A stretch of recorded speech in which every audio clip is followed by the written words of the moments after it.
nggak boleh ngomong gitu, tapi udah jengkel, tahu nggak? Kenapa Republik ini penuh dengan pengorbanan, tahu tidak? Mengapa sekarang kalian yang baru berkuasa itu mau bertindak seperti waktu zaman Orde Baru?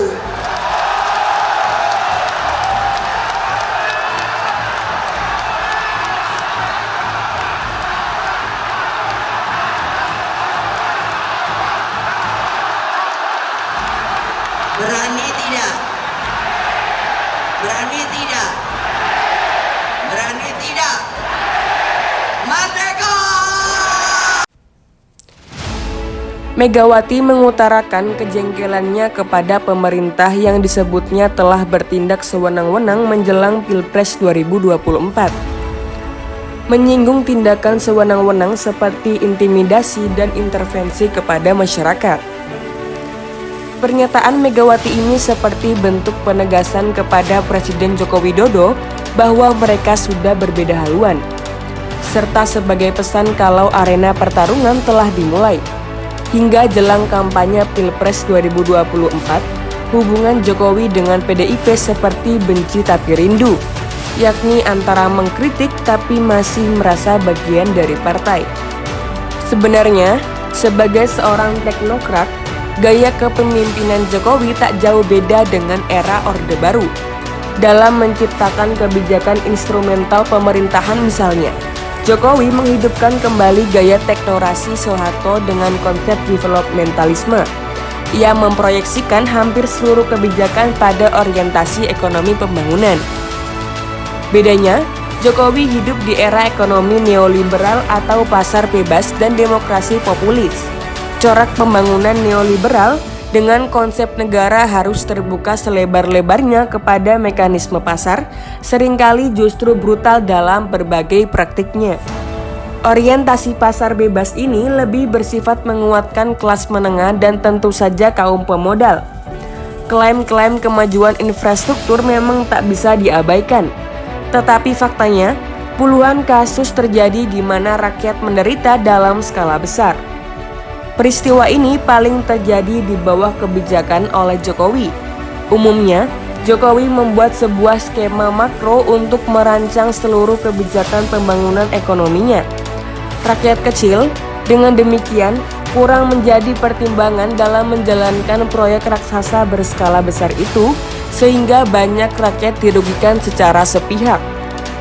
Dalam orientasi ekonomi pembangunan, Jokowi sebenarnya menjadi pelengkap atau menggenapi proyek-proyek SBY di era sebelumnya, yang memulai dengan master plan percepatan dan perluasan pembangunan ekonomi di Indonesia. Master plan tersebut sebuah pola induk perencanaan ambisius dari pemerintah Indonesia untuk dapat mempercepat realisasi perluasan pembangunan ekonomi dan pemerataan kemakmuran agar dapat dinikmati secara merata di kalangan masyarakat. Namun banyak proyek-proyek tidak selesai di era SBY. Keberadaan Jokowi saat ini pelengkap dari kisah proyek-proyek yang mangkrak itu.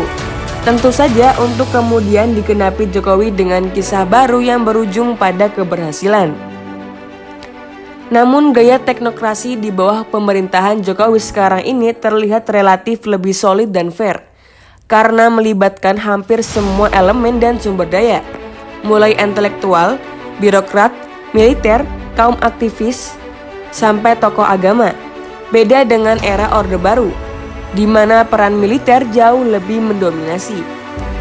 Hanya saja yang membedakan Orde Baru, akibat fokus pada kebijakan developmentalisme, Jokowi terkesan abai terhadap orientasi ekonomi seperti kedaulatan pangan dan ekonomi berbasis rakyat. Maka arah pernyataan Megawati tentang pemerintahan sekarang seperti Orde Baru mungkin ada kemiripan. Pemerintah dianggap telah bertindak sewenang-wenang seperti intimidasi dan intervensi kepada masyarakat demi tujuan tertentu. Tim Liputan Optika.id melaporkan.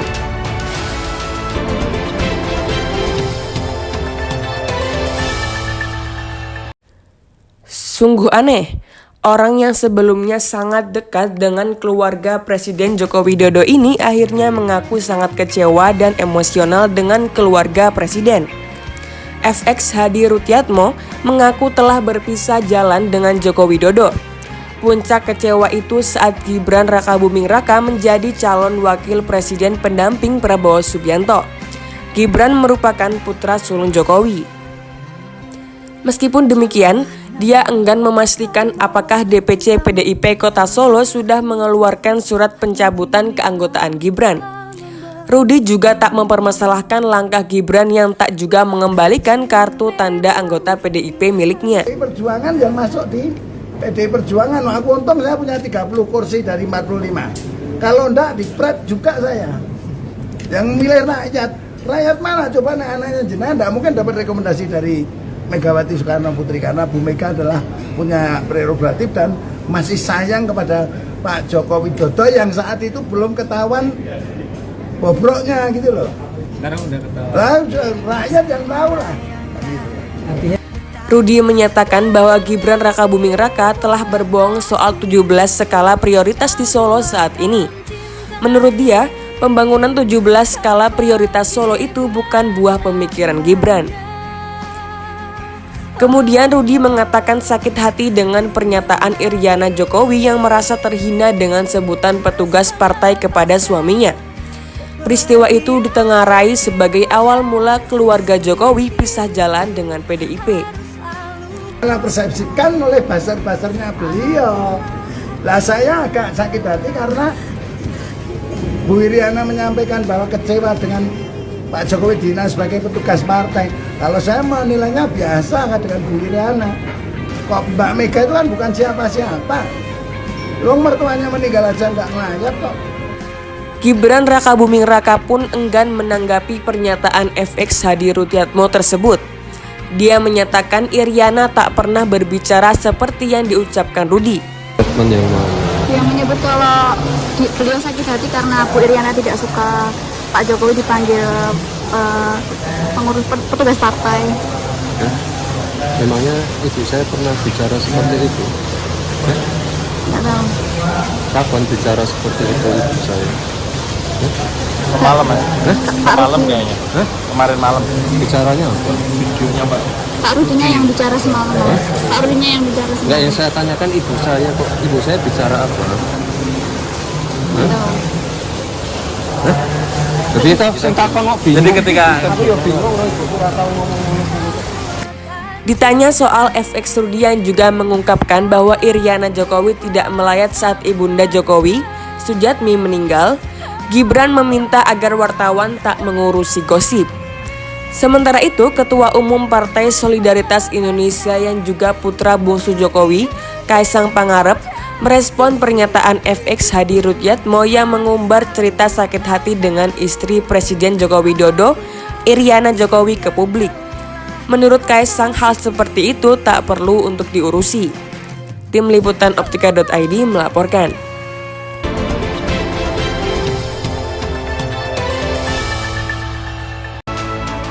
Ari meminta publik untuk melihat proses hukum Setia Novanto yang terus berjalan sampai tingkat pengadilan hingga ia mendapat vonis 15 tahun penjara pada April 2018. Namun Ari tidak menjawab secara tegas apakah Presiden Jokowi memang pernah memerintahkan Agus menghentikan kasus IKTP yang menjerat Setia Novanto pada 2017.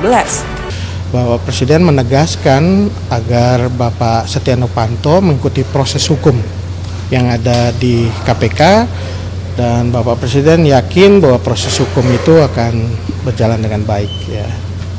Dan yang terakhir saya ingin sampaikan juga bahwa revisi Undang-Undang KPK itu adalah inisiatif DPR pada tahun 2019 dan bukan inisiatif dari pemerintah.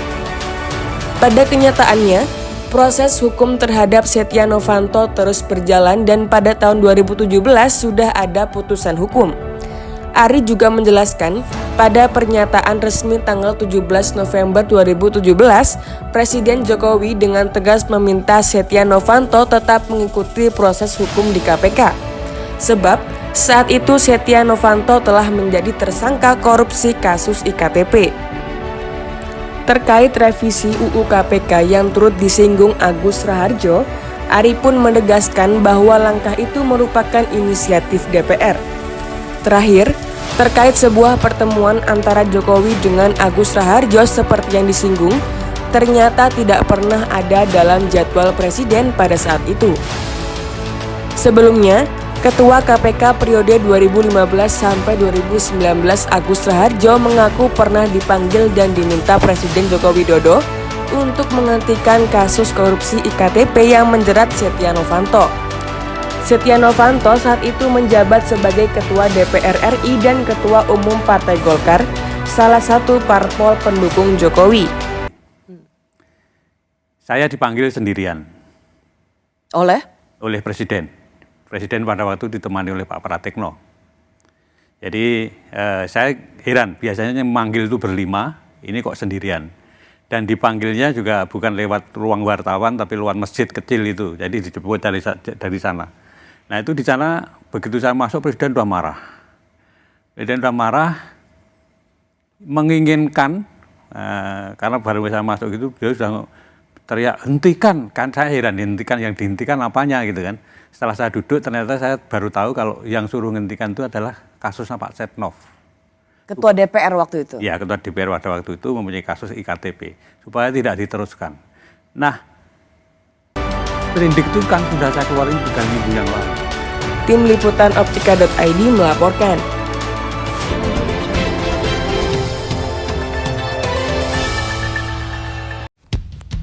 Dalam unggahan Jimbo mengklaim mendapat 204 juta lebih data unik. Data pemilih yang diduga bocor berisi keterangan nama lengkap, nomor induk kependudukan, nomor kartu keluarga, nomor KTP, jenis kelamin, tanggal lahir, status pernikahan, alamat lengkap, serta kodifikasi tempat pemungutan suara. Jika benar dugaan kebocoran data ini, pasti akan menimbulkan situasi yang mengkhawatirkan. Bagaimana bisa data yang terhimpun di situs instansi negara yang dijaga sangat ketat karena sifatnya rahasia dan berharga bisa bocor di dunia maya? Aksi bobol ini bukan yang pertama kali. Beberapa tahun lalu situs KPU pernah dibobol seseorang dan merubah beberapa foto calon presiden dengan gambar binatang. Ada banyak pihak yang khawatir peretasan data DPT KPU bisa digunakan untuk mobilisasi pemenangan pemilu. Kalau hanya iseng, mungkin hanya bisa disyukuri. Namun kalau niatnya manipulasi data hasil pemilu, tentu sangat berbahaya. Kebocoran data harus menjadi perhatian sangat serius. Polisi harus mengusut tuntas dan menangkap pelakunya. KPU juga harus meningkatkan proteksi keamanan dan metode preventif dalam menjaga data-data pribadi. KPU harus memiliki mekanisme pencegahan terkait perlindungan data pemilih. Kejadian dugaan kebocoran data dapat membuat kredibilitas KPU tercoreng. Tentu bisa menimbulkan keresahan di masyarakat sebab amanah demokrasi di tangan orang yang tidak tepat. KPU sebagai penyelenggara pemilu harus melakukan investigasi dugaan kebocoran data pemilih yang jumlahnya sangat fantastis agar tidak mengganggu pelaksanaan pemilu 2024. Tim Liputan Optika.id melaporkan.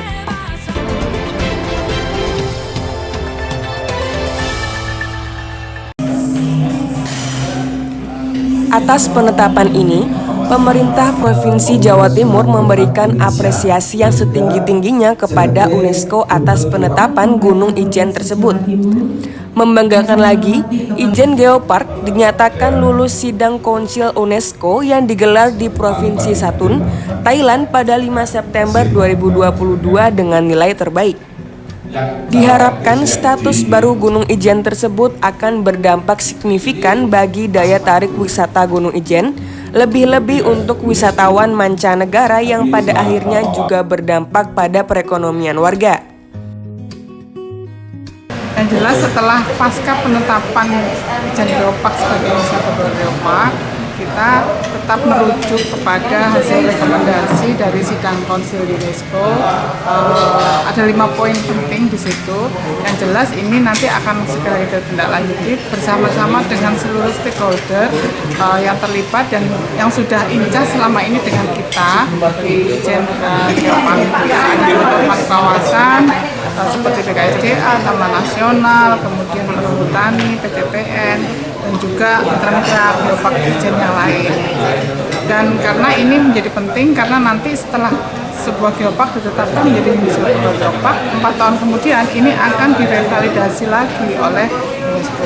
Nah, pada waktu sesi revalidasi itulah nanti akan dikonfirmasi ulang apakah hasil catatan rekomendasi itu sudah ditindaklanjuti. Nah, ini yang pastinya nanti ini menjadi catatan penting dan ini PR bersama kita yang nanti harus segera dipenuhi tidak hanya ditindaklanjuti untuk 4 tahun dan 4 tahun berikutnya, yaitu di tahun 2026. Selain itu, peluang pendanaan menjadi semakin lebar karena keberadaan Ijen yang sudah menjadi UGGP semakin dikenal luas di level global dan membuka peluang investasi bagi para calon investor yang akan berinvestasi di Ijen. Geopark Ijen terletak di 2 wilayah kabupaten, yaitu Kabupaten Banyuwangi dan wilayah Kabupaten Bondowoso. Nama Ijen diambil dari Gunung Ijen yang menjadi dasar pembentukan cerita geologi di keseluruhan kawasan geopark, serta hubungannya dengan unsur biologi maupun budaya yang ada di sekitarnya. Terdapat 21 situs geologi yang dikembangkan, mulai dari skala lokal hingga skala internasional. Salah satu dari banyak situs geologi yang mempunyai fenomena luar biasa adalah Kawah Ijen, danau kawah paling asam di bumi dengan api biru yang muncul di daerah Solvatara. Geopark Ijen yang ada di wilayah Bondowoso terdiri dari beberapa situs, yakni biologi, geologi, serta kultur. Ketiga situs tersebut berada di 14 kecamatan. Untuk situs geologi, selain Kawah Ijen terdapat kaldera Ijen Purba terletak di Kecamatan Ijen, Batu Soon Solor, Kawah Wurung, air panas Belawan, serta aliran lava Pelalangan. Juga terdiri dari 2 situs biologi hutan Pelangi dan Kopi Bondowoso, serta 5 situs budaya yaitu Singo Ulung, struktur gua Buto Cerme, struktur gua Buto Sumber Canting, Sumber Wringin, situs megalitik Mas Kuning Kulon, dan Tari Petik Kopi. Sebenarnya, menuju penobatan Ijen sebagai UNESCO Global Geopark melewati proses panjang sejak 2020. Mulai dari penyusunan dokumen administrasi Ijen Geopark, pembuatan logo hingga pembentukan badan pengelola Ijen Geopark yang diketuai oleh Kepala Bapeda Jatim. Selanjutnya, Geopark Ijen masih harus ditetapkan menjadi Geopark Nasional oleh Komite Nasional Geopark Indonesia hingga mengikuti asesmen berjenjang di tingkat UNESCO sampai sidang Dewan UNESCO di Thailand pada 5 September 2022 lalu. Bu Gubernur selalu tetap agar amanat itu tetap terjaga bahwa geopark ini sebagai wahana untuk edukasi, kemudian juga edukasi untuk dari seluruh lapisan pendidikan, dari sejak jenjang pendidikan dasar sampai dengan ke menengah, kemudian perguruan tinggi sebagai lembaga laboratorium alam juga, yang jelas yang pada akhirnya ini juga akan terus memberdayakan masyarakat sekitar untuk terus menjaga lingkungan. Kemudian dari sisi ekonomi ini pastinya juga ada unsur-unsur pemberdayaan masyarakat lokal setempat yang pada akhirnya kesemuanya ini bisa untuk meningkatkan wisatawan. Pastinya ini wisatawan yang ramah lingkungan, infrastrukturnya juga infrastruktur ramah lingkungan dan untuk kesejahteraan masyarakat. Selain Ijen, geopark lainnya di Indonesia yang baru masuk daftar tersebut adalah Maros Pangkep di Sulawesi Selatan, Merangin Jambi di Jambi, dan Raja Ampat di Papua Barat. Tim Liputan Optika.id melaporkan.